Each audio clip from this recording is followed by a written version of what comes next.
Hello दोस्तों, सो आज हम करने वाले हैं जीव विज्ञान। और जीव विज्ञान को आज हम करेंगे संपूर्ण जीव विज्ञान। जितने भी जीव विज्ञान यानी कि बायो में मोस्ट इंपॉर्टेंट क्वेश्चन होंगे वो हम सारे आज इस वीडियो में कवर करने वाले हैं। तो वीडियो अच्छा लगे तो दोस्तों लाइक जरूर करें और अपने दोस्तों में शेयर जरूर करें, चैनल को सब्सक्राइब करें और कमेंट के माध्यम से जरूर बताएं कि आपको वीडियो कैसा लगा। तो चलिए चालू करते हैं। आज का पहला क्वेश्चन है, जीव विज्ञान के पिता और जंतु विज्ञान के जनक किसे कहा जाता है? तो जीव विज्ञान के पिता और जंतु विज्ञान के जनक कौन है? अरस्तु है। ये जीव विज्ञान के पिता भी हैं और जंतु विज्ञान के जनक। वनस्पति विज्ञान के जनक कौन है? तो वनस्पति विज्ञान के जनक है थ्योफेस्टस। चिकित्सा विज्ञान के जनक कौन है? चिकित्सा विज्ञान के जनक है हिप्पोक्रेटस। तो तीनों ही जनकों को आपको याद रखना है। इसके बाद हम बात करते हैं जीव विज्ञान शब्द का प्रयोग सबसे पहले किसने किया था? तो जीव विज्ञान शब्द का प्रयोग सबसे पहले लिमार्क और ट्रेवेरेनस ने किया था और 1801 में इन्होंने इसका प्रयोग किया था। कोशिका की खोज किसने की थी? मोस्ट इंपॉर्टेंट क्वेश्चन है। रॉबर्ट हुक ने की थी 1665 में। आपको सन भी याद रखना है कि 1665 में रॉबर्ट हुक ने कोशिका की खोज की थी। कोशिका सिद्धांत का प्रतिपादन किसने किया था? तो कोशिका सिद्धांत को दिया था स्लाइडेन और श्वान ने। कोशिका की खोज रॉबर्ट हुक ने की थी और सिद्धांत दिया था स्लाइडेन और श्वान ने। मानव के शरीर में सबसे बड़ी कोशिका कौन सी है? तो मनुष्य के शरीर की सबसे बड़ी कोशिका की अगर हम बात करें या सबसे लंबी कोशिका की, तो वो तंत्रिका तंत्र की कोशिका है। शरीर का सबसे बड़ा अंग की अगर हम बात करें तो कौन सा है? तो शरीर का सबसे बड़ा अंग जो है त्वचा है, शरीर का सबसे बड़ा अंग। बात करते हैं क्रोमोसोम का नामकरण किसने किया था? तो क्रोमोसोम का जो नामकरण किया था वो वॉल्डेयर ने किया था। आत्महत्या की थैली कहा जाता है लाइसोसोम को। लाइसोसोम को कहा जाता है आत्महत्या की थैली। और किसने खोज की थी लाइसोसोम की? तो डी डुबे ने खोज की थी। बात करते हैं आगे, आरएनए का मुख्य कार्य क्या है? तो आरएनए का मुख्य कार्य आपको पता ही होगा, प्रोटीन का संश्लेषण। प्रोटीन की फैक्ट्री कहा जाता है आरएनए को। कोशिका का पावर हाउस किसे कहा जाता है? कोशिका के पावर हाउस की अगर हम बात करें तो माइटोकॉन्ड्रिया जो है उसे कोशिका का पावर हाउस कहा जाता है।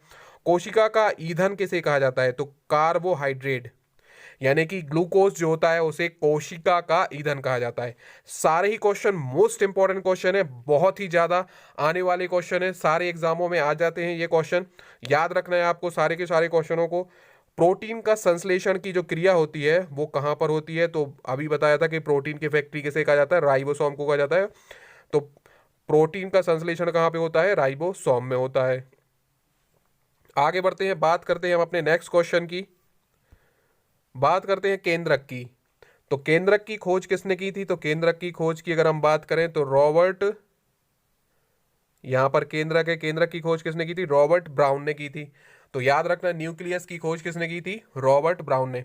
डीएनए का डबल हेलिक्स मॉडल किसने दिया था? तो वॉटसन और क्रिक नाम के दो वैज्ञानिक थे जिन्होंने 1953 में डीएनए का डबल हेलिक्स मॉडल जो है बनाया था। क्रोमोसोम बना होता है, तो क्रोमोसोम किसका बना होता है? तो क्रोमोसोम डीएनए और प्रोटीन से मिलकर बना होता है। याद रखना है, डीएनए और प्रोटीन से मिलकर बना होता है क्रोमोसोम। मनुष्य में क्रोमोसोम होते हैं, तो मनुष्य में कितने होते हैं? 23 जोड़ों में 46 टोटल क्रोमोसोम जो है मनुष्य में होते हैं। मानव त्वचा की जो ऊपरी परत है उसे क्या कहा जाता है? तो मनुष्य के जो त्वचा की जो ऊपरी परत होती है उसे एपिडर्मिस कहा जाता है। ऊतकों का अध्ययन कहलाता है, तो ऊतकों का अध्ययन क्या कहलाता है? हिस्टोलॉजी। याद रखनी है दोस्तों, बहुत ही ज़्यादा इंपॉर्टेंट क्वेश्चन है। और अगर वीडियो अच्छा लग रहा हो तो उसे लाइक जरूर करना है और कमेंट के माध्यम से बताना है कि वीडियो कैसा लगा। और भी इस टाइप के वीडियो अगर आप चाहते हैं तो कमेंट बॉक्स में जरूर बताना है दोस्तों। बढ़ते हम अपने नेक्स्ट क्वेश्चन की ओर। मनुष्य का जो वैज्ञानिक नाम है वो क्या है? तो मनुष्य का जो वैज्ञानिक नाम है वो क्या है? तो मनुष्य का वैज्ञानिक नाम होमो सेपियंस है, मनुष्य का वैज्ञानिक नाम। बात करते हैं शरीर में भोजन का पाचन कहाँ से आरंभ होता है? तो शरीर में जो भोजन का पाचन है वो कहाँ से आरंभ होता है? मुख से होता है। और सबसे ज्यादा पाचन कहाँ पर होता है? तो छोटी आंत में। याद रखना है। पचे हुए भोजन का अवशोषण कहाँ पर होता है? तो पचे हुए भोजन का अवशोषण छोटी आंत में होता है। और सबसे ज्यादा जो पाचन की क्रिया है वो छोटी आंत में ही संपूर्ण होती है। छोटी आंत की लंबाई बड़ी होती है और जो बड़ी आंत होती है उसकी लंबाई छोटी होती है। लार में मुख्य रूप से पाया जाता है, तो लार में मुख्य रूप से पाए जाने वाला एंजाइम क्या है? टाइलिन है। मनुष्य प्रतिदिन लार स्त्रावित करता है, तो मनुष्य जो है 1.5 लीटर जो लार है प्रतिदिन स्त्रावित करता है। और लार का जो पीएच मान होता है वो कितना होता है? 6.4, सॉरी 6.5 होता है। याद रखना है, मोस्ट इंपॉर्टेंट है ये कि लार का पीएच मान कितना होता है? 6.5 होता है लार का पीएच मान। बात करते हैं दूध को फाड़ने और थक्का जमाने में सहायक होता है कौन? रेनिन। दूध को फाड़ने में और थक्का जमाने में कौन सहायक होता है? रेनिन। पित्त का निर्माण होता है तो पित्त का निर्माण यकृत से होता है। मनुष्य के शरीर की सबसे बड़ी ग्रंथि की अगर हम बात करें तो यकृत है। बहुत ही ज़्यादा इंपॉर्टेंट क्वेश्चन है सारे के सारे, और एक जगह मैंने कलेक्ट करके आप लोगों के सामने दिया है ताकि आप लोग जो है इसका बेनिफिट ले पाएं। मनुष्य के शरीर की दूसरी सबसे बड़ी ग्रंथि कौन है? तो मनुष्य की पहली तो हो गई यकृत, दूसरी कौन सी है? अग्नाशय। अग्नाशय यानी पैनक्रियास। पैनक्रियास जो होती है वो अंतःस्रावी और बाह्यस्रावी ग्रंथि दोनों की तरह कार्य करती है, याद रखना है आपको। बढ़ते हैं आगे नेक्स्ट क्वेश्चन की ओर। बात करते हैं बसा को पचाने में कौन सहायता करता है? तो बसा को पचाने में कौन सहायता करता है? लाइपेज। बसा को पचाने में कौन सहायता करता है? लाइपेज। बात करते हैं प्रोटीन का पाचन एवं प्रोटीन को अमीनो अम्ल में कौन बदलता है? तो ट्रिप्सिन जो है प्रोटीन का पाचन करता है, वो प्रोटीन को अमीनो अम्ल में बदलता है ट्रिप्सिन। जबकि बसा को पचाने में सहायक होता है कौन? रेनिन। शर्करा को ग्लूकोज में कौन बदलता है? तो शर्करा को ग्लूकोज में बदलता है मल्टोज। मल में जो दुर्गंध आती है वो किसके कारण आती है? तो इंडोल और एस्केटोल नाम के दो एमिनो अम्ल जो होते हैं उनके कारण आती है। बहुत ही ज़्यादा इंपॉर्टेंट क्वेश्चन है। इंसुलिन की खोज किसने की थी? बहुत ज़्यादा इंपॉर्टेंट क्वेश्चन है। बैटिंग और बेस्ट ने की थी। इंसुलिन की खोज किसने की थी? बैटिंग और बेस्ट ने की थी। रुधिर में शर्करा की मात्रा को कौन नियंत्रित करता है? तो रुधिर में शर्करा की मात्रा को इंसुलिन नियंत्रित करती है, जो कि स्रावित कहाँ से होती है? जो कि स्रावित होती है अग्नाशय यानी कि पैनक्रियाज, आपको याद रखना है। बात करते हैं आगे। आरबीसी यानी कि मृत आरबीसी को नष्ट किया जाता है, तो जो मृत आरबीसी होती हैं उन्हें यकृत के द्वारा नष्ट किया जाता है। मृत आरबीसी को यकृत के द्वारा नष्ट किया जाता है। शरीर के अंदर रक्त को जमाने से रोकता है, तो शरीर के अंदर रक्त के जमाने से कौन रोकता है? हेपेरिन। शरीर के अंदर रक्त को जमाने से रोकता है कौन? हेपेरिन नामक। हेपेरिन जो है शरीर के अंदर जो है रक्त को जमाने से रोकता है। बात करते हैं शरीर को ऊर्जा प्रदान करता है, तो शरीर को ऊर्जा कौन प्रदान करता है? कार्बोहाइड्रेट। कार्बोहाइड्रेट जो है शरीर को ऊर्जा प्रदान करता है। नेक्स्ट क्वेश्चन की बात करते हैं। यहां पर थे हम, शरीर को ऊर्जा प्रदान करता है। प्रोटीन का सबसे पहले प्रयोग किसने किया था? प्रोटीन का सबसे पहले प्रयोग किसने किया था? तो जे वर्जीलियस ने जो है प्रोटीन का सबसे पहले प्रयोग किया था। जे वर्जीलियस ने। प्रोटीन किसका बना होता है? तो 20 प्रकार के अमीनो अम्ल से मिलकर जो है प्रोटीन बनता है। 20 प्रकार के अमीनो अम्ल से जो है मिलकर क्या बनता है? प्रोटीन बनता है 20 प्रकार के अमीनो अम्ल से मिलकर। बात करते हैं आगे। बच्चों में क्वासियोस्कस और मरासमस की जो बीमारी होती है, बहुत ही ज़्यादा इंपॉर्टेंट क्वेश्चन है ये, बहुत बार एग्जाम में पूछा जा चुका है। तो बच्चों में जो क्वासियोस्कस और मरासमस की जो बीमारी होती है वो किसके कारण होती है? वो प्रोटीन की कमी के कारण होती है। आगे बढ़ते हैं। मनुष्य के शरीर की को आवश्यक होता है, तो मनुष्य के शरीर को 20 प्रकार के प्रोटीन की आवश्यकता होती है, और 20 प्रकार के प्रोटीन जो है मनुष्य के शरीर में खुद अपने आप बनते हैं, और 20 प्रकार के जो प्रोटीन होते हैं वो बाहर से लिए जाते हैं।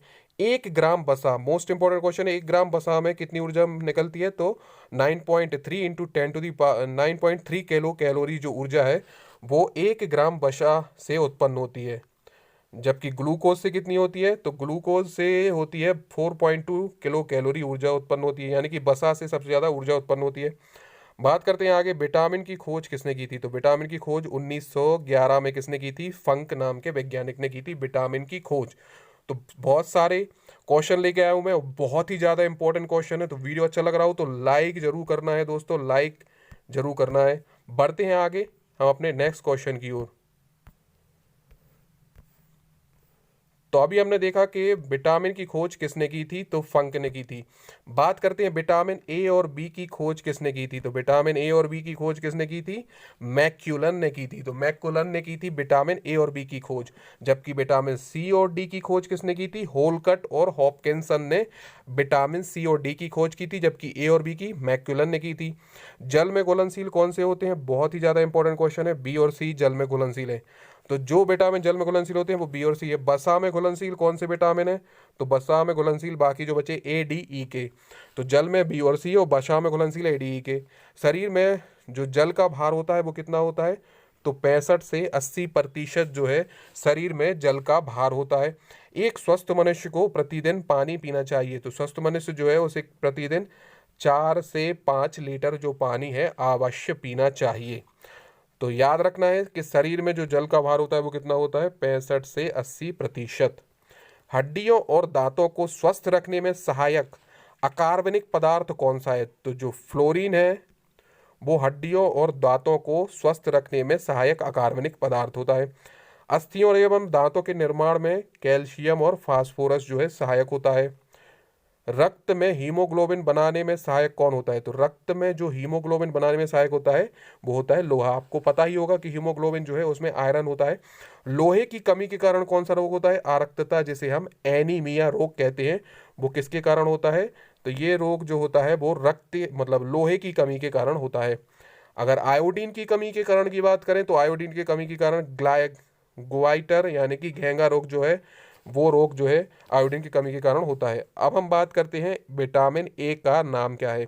तो विटामिन ए का नाम क्या है? रेटिनॉल। और इसके कारण क्या होती है? रतौंधी। विटामिन ए की कमी के कारण क्या होती है? रतौंधी नामक बीमारी। और विटामिन सॉरी दोस्तों, विटामिन ए का जो रासायनिक जो मतलब जो स्रोत है वो कौन सा है? तो ये है अंडा, गाजर और दूध। तो अंडा, गाजर, दूध में विटामिन ए प्रचुर मात्रा में होता है। रेटिनॉल इसका नाम है और रतौंधी इसके कारण रोग होता है। बढ़ते हैं हम अपने नेक्स्ट क्वेश्चन की ओर। अब बात करते हैं बेरी बेरी है वो किसकी कमी के कारण होता है? तो बेरी बेरी का जो रोग होता है वो किसके कारण होता है? विटामिन बी की कमी के कारण होता है। और विटामिन बी का जो रासायनिक नाम है वो क्या है? तो विटामिन बी का रासायनिक नाम है क्या? थायमिन। विटामिन बी का नाम है थायमिन सॉरी, विटामिन बी का नाम क्या है? थायमिन है। और विटामिन बी की कमी के कारण क्या होता है? वेरी वेरी रोग होता है। और ये कहाँ पर पाया जाता है? तो ये खमीर, मांस और अंडा, खमीर, मांस और अंडा में पाया जाता है। जबकि हमने ए की बात की थी तो ए कहाँ पाया जा रहा था? अंडा, गाजर और दूध में। सी की बात करते हैं, सी का नाम क्या है? तो एस्कर्बिक एसिड इसका नाम है। और इसकी कमी के कारण क्या होता है? स्कर्वी रोग होता है। और प्रचुर मात्रा में जो आंवला होता है उसमें विटामिन सी जो है प्रचुर मात्रा में होता है। आंवला, नींबू में जो है विटामिन सी भरपूर मात्रा में होता है और सबसे ज़्यादा आंवला में होता है। विटामिन डी का रासायनिक नाम क्या है? तो विटामिन डी का रासायनिक नाम है कैल्सीफेरॉल। विटामिन डी जो है सूर्य के प्रकाश से हमें मिलता है। और रिकेट्स नाम का जो सूखा रोग है वो किसकी कमी के कारण होता है? विटामिन डी की कमी के कारण होता है। बहुत ही ज़्यादा इंपॉर्टेंट क्वेश्चन है। एक लाइक तो बनता ही, अगर आपको वीडियो अच्छा लग रहा हो तो आपको लाइक जरूर करना है। आपका हर एक लाइक जो है हमें बहुत मोटिवेट करेगा। जनन क्षमता में कमी और मांसपेशियां कमजोर किसकी कमी के कारण होती हैं? तो विटामिन ई की कमी के कारण होती है। विटामिन डी का रासायनिक नाम क्या था? कैल्सीफेरॉल।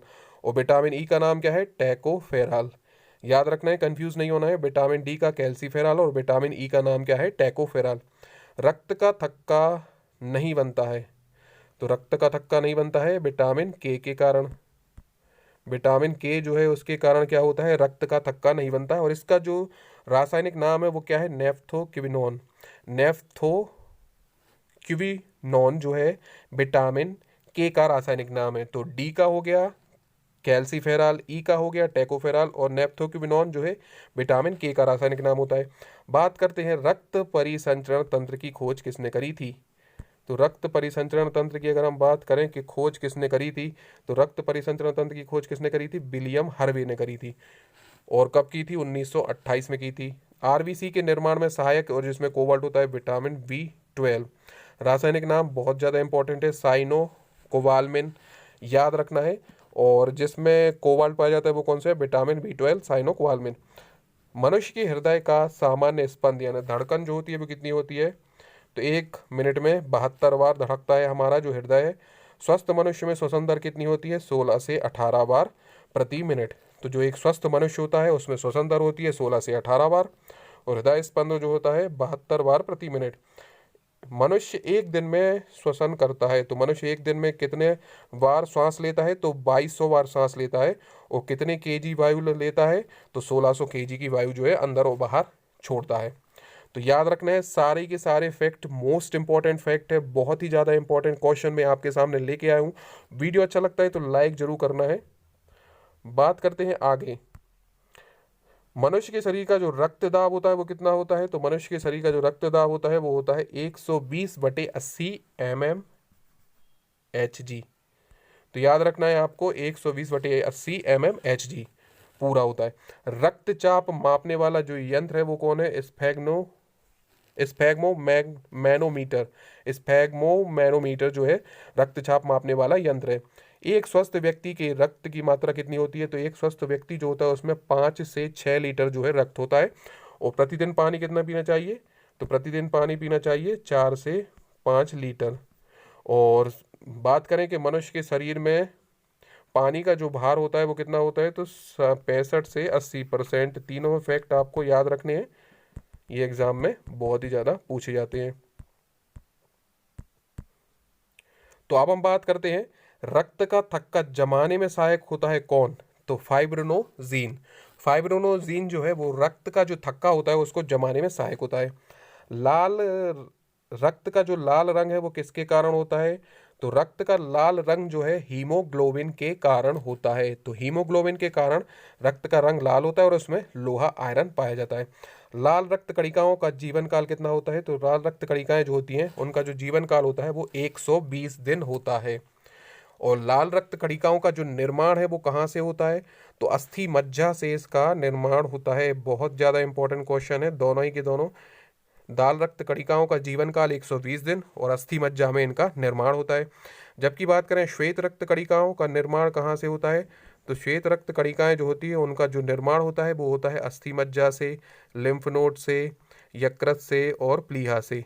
तो इन सभी जगहों से जो है किसका निर्माण हो रहा है? श्वेत रक्त कणिकाओं का निर्माण हो रहा है। जबकि लाल रक्त का केवल किससे हो रहा था? अस्थि मज्जा से हो रहा था। और श्वेत रक्त कणिकाओं का निर्माण अस्थि मज्जा, लिम्फ नोड, यकृत और प्लीहा से होता है। श्वेत रक्त कणिकाएं यानी कि हम इन्हें क्या कहते हैं? ल्यूकोसाइट भी कहते हैं। इनका जो जीवन काल होता है वो कितना होता है? 1 से 4 दिन जो है श्वेत रक्त कणिकाओं का जीवन काल होता है। अब बात करते हैं वाइट ब्लड वेसल्स यानी कि श्वेत रक्त कणिकाएं का मुख्य कार्य क्या है? तो शरीर को रोगों से बचाना इनका मुख्य कार्य है। और जबकि आरबीसी का मुख्य कार्य क्या है? शरीर के हर कोशिका तक ऑक्सीजन का परिवहन करना। यानी आरबीसी का मुख्य कार्य है ऑक्सीजन का परिवहन करना। श्वेत रक्त कणिकाओं का जो मुख्य कार्य है रोगों से बचाना। लाल रक्त कणिकाओं का निर्माण कहाँ से हो रहा है? अस्थि मज्जा से हो रहा है। श्वेत रक्त कणिकाओं का निर्माण कहाँ से हो रहा है? अस्थि मज्जा, लिम्फ नोड, यकृत और प्लीहा से हो रहा है। सारी चीजें आपको याद रखनी है। उसके बाद बात करते हैं वाइट ब्लड वेसल का निर्माण और आरबीसी का विनाश। यानी कि आरबीसी का कब्रिस्तान कौन सा है? तो प्लीहा, स्प्लिन जो है आरबीसी का कब्रिस्तान है। और वहीं से जो है श्वेत रक्त कणिकाओं का निर्माण भी हो रहा है। तो आरबीसी का निर्माण और श्वेत रक्त कणिका मतलब आरबीसी का नहीं, डब्ल्यूबीसी का निर्माण और आरबीसी का जो विनाश हो रहा है वो कहाँ से हो रहा है? प्लीहा से हो रहा है। बढ़ते हैं आगे। लाल रक्त कणिकाओं का जो कब्रिस्तान है वो किसे कहा जाता है? प्लीहा को कहा जाता है। मैंने आपको अभी बता ही दिया है। बहुत ही ज़्यादा सारे के सारे इंपॉर्टेंट क्वेश्चन लेके आया हूँ मैं। बहुत ज़्यादा इंपॉर्टेंट क्वेश्चन है सारे के सारे। और ये मान के चलिए आपके जितने भी क्वेश्चन अभी मैंने पढ़ा दिए हैं वो सारे के सारे किसी ना किसी एग्जाम में पूछे गए हैं। बहुत ज़्यादा इंपॉर्टेंट है। रक्त समूह की खोज किसने करी थी? तो रक्त समूह की अगर खोज की बात करें तो लैडस्टीनर ने करी थी। जबकि अगर हम बात करें रक्त परिसंचरण तंत्र की खोज किसने की थी? तो हार्वे ने करी थी। लेकिन रक्त समूह की खोज लैडस्टीनर ने करी थी।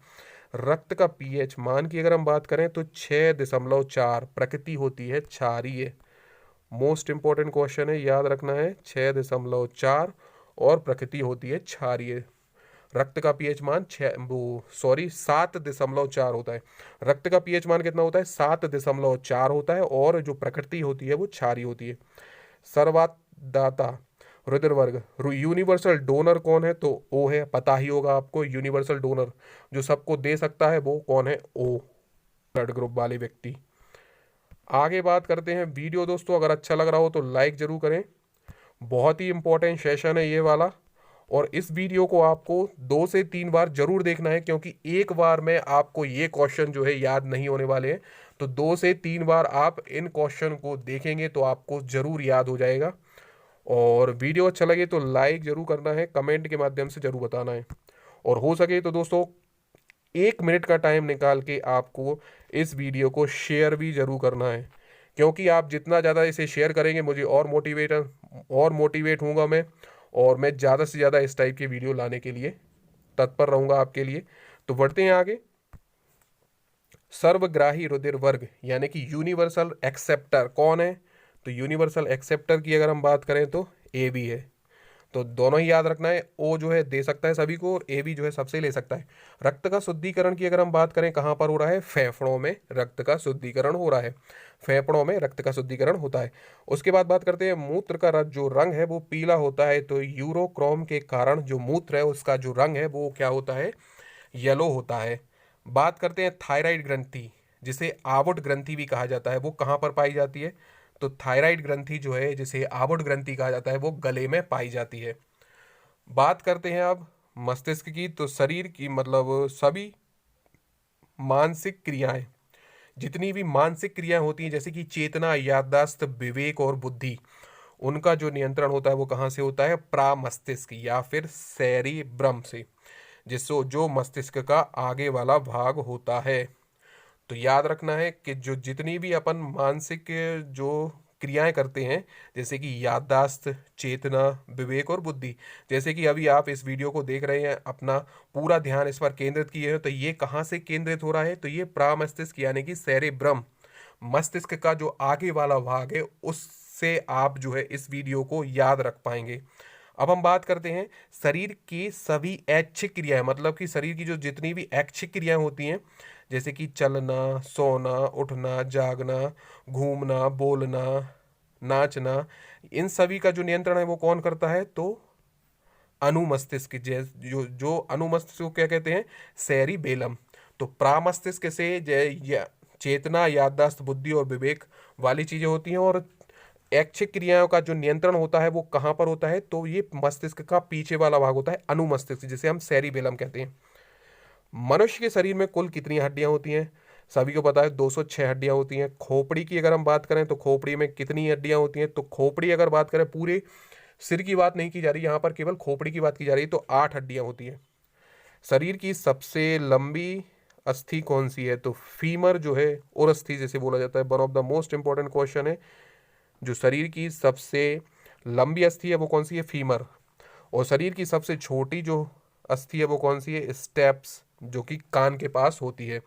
तो सबको याद रखना है आपको, शरीर की सबसे बड़ी हड्डी कौन सी है, शरीर की सबसे छोटी हड्डी कौन सी है, टोटल कितनी हड्डियां हैं।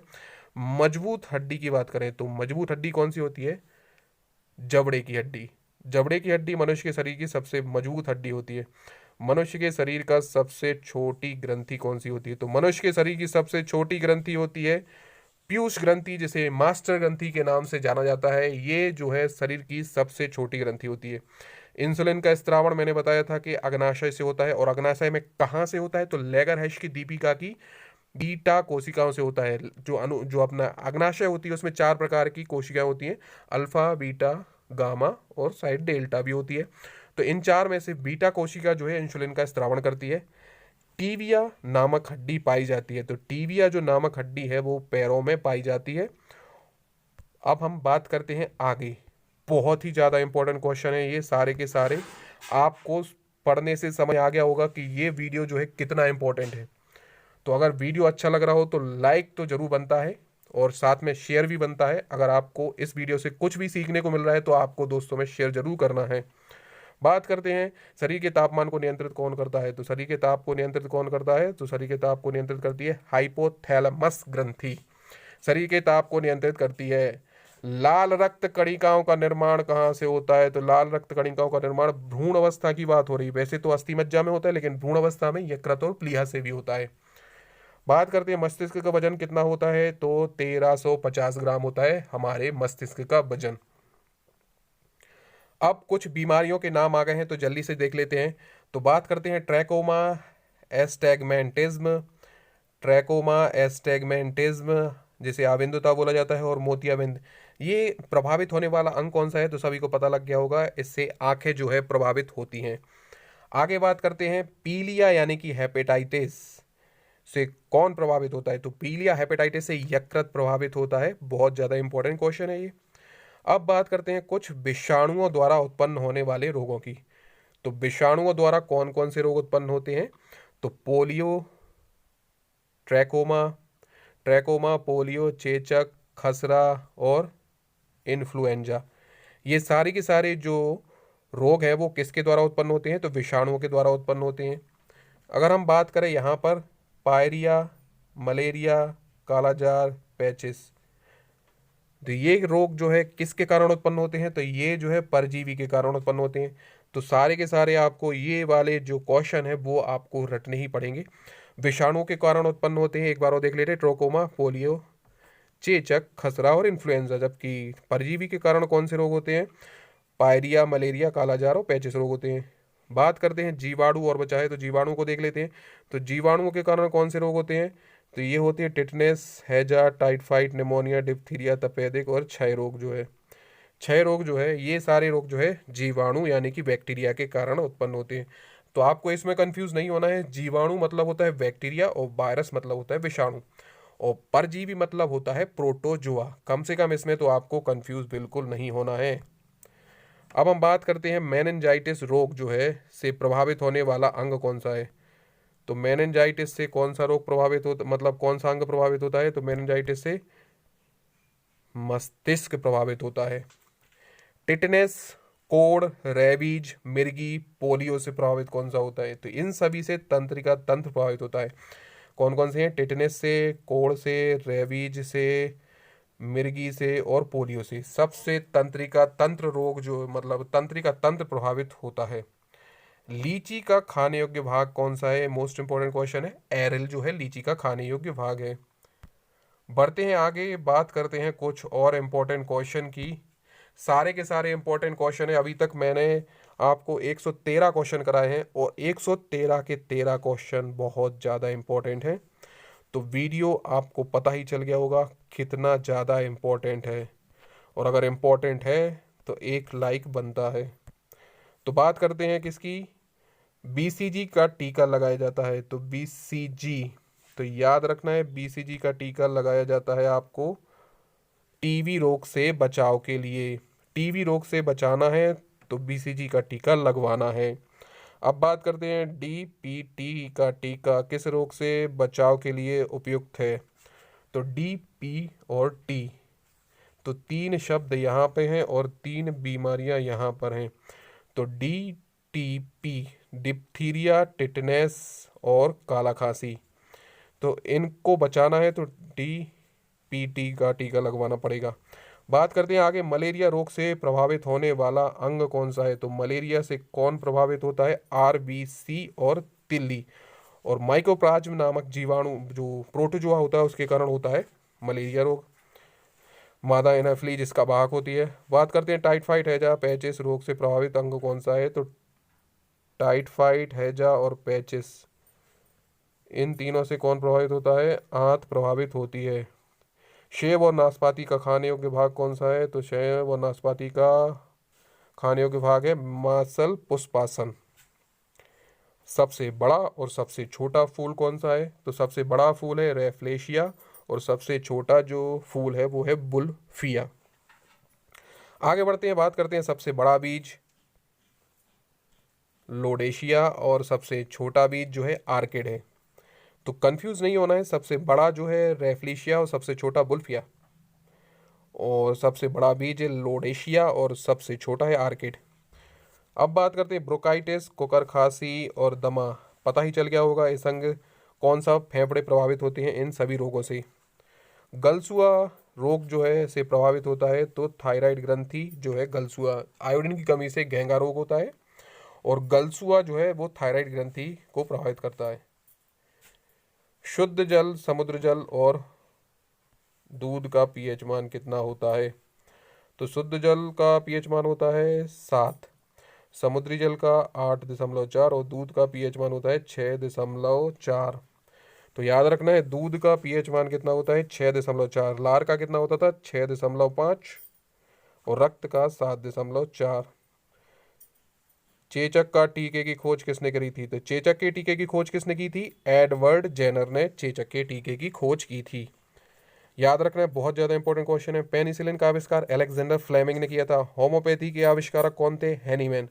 बहुत ज़्यादा इंपॉर्टेंट क्वेश्चन है, ये सारे के सारे बहुत ज़्यादा इंपॉर्टेंट क्वेश्चन है। एडवर्ड जेनर जो थे चेचक के टीके का आविष्कार किया था, पेनिसिलिन का अलेक्जेंडर फ्लेमिंग ने, होम्योपैथी के हैनीमैन थे। हैनीमैन जो थे वो होम्योपैथी के आविष्कारक थे। बात करते हैं आगे, बैक्टीरिया की खोज किसने की थी। तो बैक्टीरिया की खोज किसने करी थी, ल्यूविन हॉक नामक बैग की खोज करी थी। ल्यूविन हॉक ने बैक्टीरिया की खोज की थी। इसके बाद बात करते हैं फूलों एवं फलों का अध्ययन क्या कहलाता है। तो फूलों का अध्ययन पोमोलॉजी और फलों का अध्ययन एंथोलॉजी नहीं सॉरी, फूलों का अध्ययन कहलाता है एंथोलॉजी और फलों का अध्ययन कहलाता है पोमोलॉजी। याद रखना है, फूलों का अध्ययन कहलाता है एंथोलॉजी और फलों का अध्ययन कहलाता है पोमोलॉजी। कीट पतंग और पक्षियों का अध्ययन कहलाता है एंटोमोलॉजी और ऑर्निथोलॉजी। कीट पतंग और पक्षियों का अध्ययन क्या कहलाता है। तो कीट पतंग और पक्षियों का अध्ययन क्या कहलाता है। एक मिनट दोस्तों, ये यहाँ से हट जाए। हाँ, तो देखते हैं आप, वहाँ पे थोड़ा सा मिसअंडरस्टैंडिंग हो गई थी। तो कीट पतंग और पक्षियों का अध्ययन क्या कहलाता है। तो कीट पतंग और जो पक्षियों का अध्ययन है वो एंटेमोलॉजी और ऑर्निथोलॉजी कहलाता है, पक्षियों के अध्ययन को कहते हैं। गाय और भैंस का जो गर्भकाल होता है वो कितना होता है। तो गाय और भैंस का जो गर्भकाल होता है वो होता है 284 दिन या फिर 300 दिन। तो 284 गाय का गर्भकाल है और भैंस का है 300 दिन। तंत्र की इकाई क्या है, बहुत ज़्यादा इंपॉर्टेंट है। तो न्यूरॉन। न्यूरॉन जो है तंत्रिका तंत्र की इकाई है। तो अभी तक कितने क्वेश्चन हो चुके हैं, 131, और सारे के सारे मोस्ट इंपॉर्टेंट क्वेश्चन है। अगर मोस्ट इंपॉर्टेंट क्वेश्चन है तो एक लाइक जरूर करें। दोस्तों आप लोग सोच रहे होंगे कि लाइक मैं क्यों करा रहा हूँ। तो लाइक इसलिए करा रहा हूँ क्योंकि बहुत ज़्यादा मोटिवेशन मिलता है आपके हर एक लाइक से, और उतना ही ज़्यादा मोटिवेशन मिलने के कारण और ऐसे वीडियो बनाने की इच्छाएं बढ़ जाती हैं। तो कृपया लाइक ज़रूर करें और अपने दोस्तों में शेयर भी ज़रूर करें, क्योंकि आप जितना ज़्यादा शेयर करेंगे उतने ही ज़्यादा जो है जो व्यूज़ हैं इस पर आएंगे, और मुझे और इच्छा होगी कि मैं इस टाइप की और वीडियो आपके सामने लेके आऊँ। तो बढ़ते हैं आगे, नेक्स्ट क्वेश्चन की बात करते हैं। तो नेक्स्ट क्वेश्चन की बात है गुर्दों का भार कितना होता है। तो गुर्दों का जो भार होता है वो कितना होता है, 150 ग्राम का होता है। गुर्दों का भार कितना होता है, लगभग 150 ग्राम का होता है। मनुष्य के शरीर में मांसपेशियों की कुल संख्या कितनी है। तो मनुष्य के शरीर में मांसपेशियों की कुल संख्या कितनी है, 639। 639 जो है मांसपेशियां मनुष्य के शरीर में होती हैं। शरीर का सबसे कठोरतम तत्व कौन सा है। तो शरीर का जो सबसे कठोरतम तत्व है वो कौन सा है, इनामिल, जो कि दांतों के ऊपर होता है, वही शरीर का सबसे कठोरतम तत्व है। और अगर अस्थि की बात करें तो जबड़े की अस्थि जो होती है सबसे कठोरतम होती है। बात करते हैं अध्ययन की। तो स्वप्नों के अध्ययन को कहा जाता है ओनिरोलॉजी और सौंदर्य के अध्ययन को कहा जाता है केलोलॉजी। याद रखना है, स्वप्नों के अध्ययन को कहा जाता है अनीरोलॉजी और सौंदर्य के अध्ययन को केलोलॉजी कहा जाता है। मनुष्य में जो लिंग का निर्धारण होता है वो किससे होता है। तो पुरुषों के क्रोमोसोम से होता है। शरीर में रक्त परिभ्रमण में समय लगता है। तो शरीर के जो रक्त होता है उसमें परिभ्रमण में लगता है समय 23 सेकंड का। मतलब कि जो रक्त है वो शरीर में भ्रमण करता है कितने सेकंड में, 23 सेकंड में। मरुस्थल में उगने वाले पौधे क्या कहलाते हैं। तो मरुस्थल में जो पौधे उगते हैं उन्हें क्या कहते हैं, जीरोफाइट। कोशिका का ऊर्जा ग्रह किसे कहा जाता है, माइटोकॉन्ड्रिया को कोशिका का ऊर्जा ग्रह कहा जाता है। टमाटर का लाल रंग होता है, लाइकोपीन के कारण टमाटर का लाल रंग होता है। वृक्क की इकाई क्या है, नेफ्रॉन। तंत्रिका तंत्र की क्या थी, न्यूरॉन, और वृक्क की इकाई है नेफ्रॉन। त्वचा का रंग का कारण है मेलेनिन पिगमेंट। मेलेनिन पिगमेंट जो है त्वचा के रंग का कारण है। आंखों के बाहर से पड़ने वाले प्रकाश को कौन रोकता है, तो आयरिश रोकता है। तो सारे के सारे मोस्ट आईएमपी क्वेश्चन है, ये आपको याद रखना है। प्रदूषित जल पीने से प्रायः क्या होता है। तो बीमार होते हैं आदमी, और कौन सी बीमारियां होती हैं, तो हैजा, पीलिया या फिर टाइफाइड। हैजा से छोटी आंत, टाइफाइड से बड़ी आंत और पीलिया से यकृत प्रभावित होता है। एड्स यानी कि acquired immuno acquired immuno deficiency syndrome virus है किसका, एचआईवी का, ह्यूमन एमिनो वायरस का। शरीर में कोलेस्ट्रॉल की अधिकता से क्या होता है। तो शरीर में हार्ट अटैक जो है कोलेस्ट्रॉल की अधिकता से होता है। स्पाइडलाइटिस की बीमारी से मेरुदंड यानी कि हमारी जो रीढ़ की हड्डी है वो प्रभावित होती है। कीमोथेरेपी से कैंसर का इलाज किया जाता है, कीमोथेरेपी से। सारे के सारे बहुत ज़्यादा इंपॉर्टेंट क्वेश्चन है। आगे चलते हैं, बात करते हैं हम किसकी, कीमोथेरेपी हो गया। अब डायबिटीज, मधुमेह का कारण क्या है, मधुमेह का कारण है इंसुलिन की कमी। अगर इंसुलिन की कमी हो जाएगी तो मधुमेह नामक रोग होता है। एथलीट फुट नामक जो रोग होता है वो किससे होता है, तो टीनी पीडियस नामक कवक फंग के द्वारा, यानी एथलीट फुट जो है कवक फंग के द्वारा होता है, टीनी पीडियस नामक। मलेरिया रोग किससे फैलता है, मलेरिया रोग फैलता है मादा एनाफ्लीज से, और इसका जो वाहक होता है वो होता है प्लाज्मोडियम। मादा एनाफ्लीज जो वाहक होती है और उसका जो अपना प्रोटोजोआ होता है वो प्लाज्मोडियम होता है। सार्स, सार्स क्या है, एक वायरस से जनित बीमारी है। हाइड्रोफोबिया बीमारी होती है जिसमें हमें कुत्ते के काटने से जो है हाइड्रोफोबिया की बीमारी होती है, जल से डर लगने लगता है। हीमोफीलिया एक अनुवांशिक रोग है और ये रक्त का, इसके कारण मतलब यह जब ये बीमारी हो जाती है तो उसमें रक्त नहीं जमता है। अगर आपको चोट लग जाएगी तो रक्त बहता रहेगा और आपकी उससे मृत्यु हो जाएगी। अगर आपको हीमोफीलिया हो जाएगा तो रक्त नहीं जमता है। सेब और नाशपाती का जो खाने योग्य भाग होता है वो कौन सा होता है, तो मासल पुष्पासन या फिर गद्देदार पुष्पासन जो है इसका खाने योग्य भाग होता है। नेचुरल सिलेक्शन, प्राकृतिक चुनाव का सिद्धांत किसने दिया था, तो चार्ल्स डार्विन ने प्राकृतिक चुनाव का सिद्धांत दिया था। बात करते हैं अनुवांशिकता के जन्मदाता कौन है, तो अनुवांशिकता के जन्मदाता है ग्रेगरी मेंडल। बहुत ही ज्यादा इंपॉर्टेंट क्वेश्चन है। मिट्टी के बिना उगने वाले पौधों की प्रक्रिया को क्या कहते हैं, हाइड्रोपोनिक्स। मिट्टी के बिना अगर पौधे को उगाना है तो हाइड्रोपोनिक्स की प्रक्रिया होती है, या जैसे मिट्टी के बिना पौधे की जो वृद्धि होती है वो हाइड्रोपोनिक्स कहलाती है। सत्य फल असत्य फल उत्पन्न होते हैं, तो सत्य फल और असत्य फल किससे उत्पन्न होते हैं, तो ये होते हैं अंडाशय से और बीजांड से। तो सत्य फल अंडाशय से और बीजांड जो उत्पन्न होते हैं वो असत्य फल से उत्पन्न होते हैं, मतलब कहलाते हैं। बात करते हैं RH एक एंटीजन है जो पाया जाता है, तो RH क्या है, एक एंटीजन है जो लाल रक्त कणिकाओं में पाया जाता है।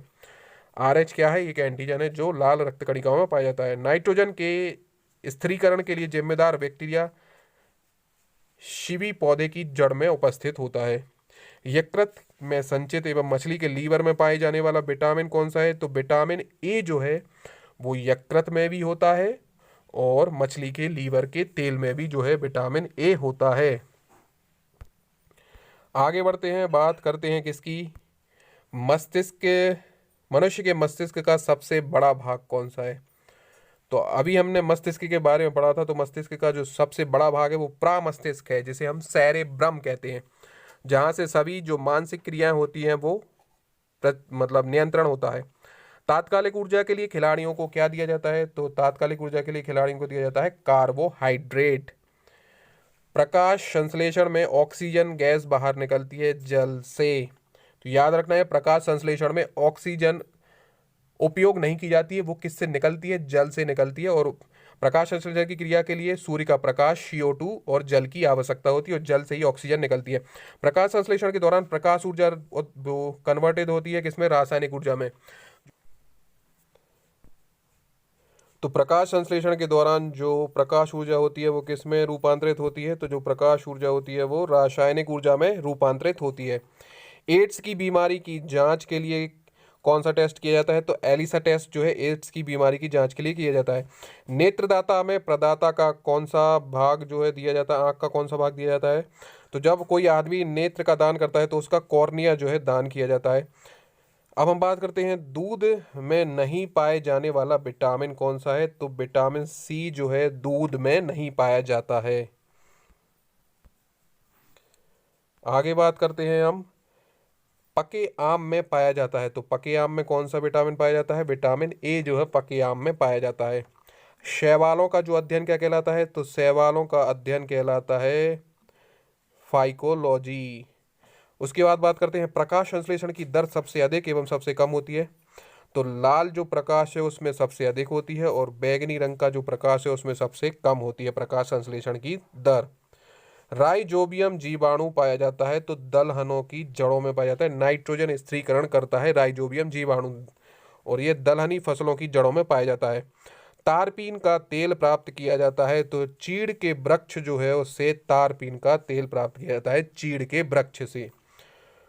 तो आज हमने टोटल कितने क्वेश्चन कवर कर लिए हैं, तो आज हमने दोस्तों 174 क्वेश्चन जो है कवर कर लिए और सारे के सारे क्वेश्चन जो है मोस्ट इम्पोर्टेंट क्वेश्चन है और किसी ना किसी एग्ज़ाम में आपको ये ज़रूर देखने को मिले होंगे और आने वाले एग्ज़ामों में भी ज़रूर देखने को मिलेंगे।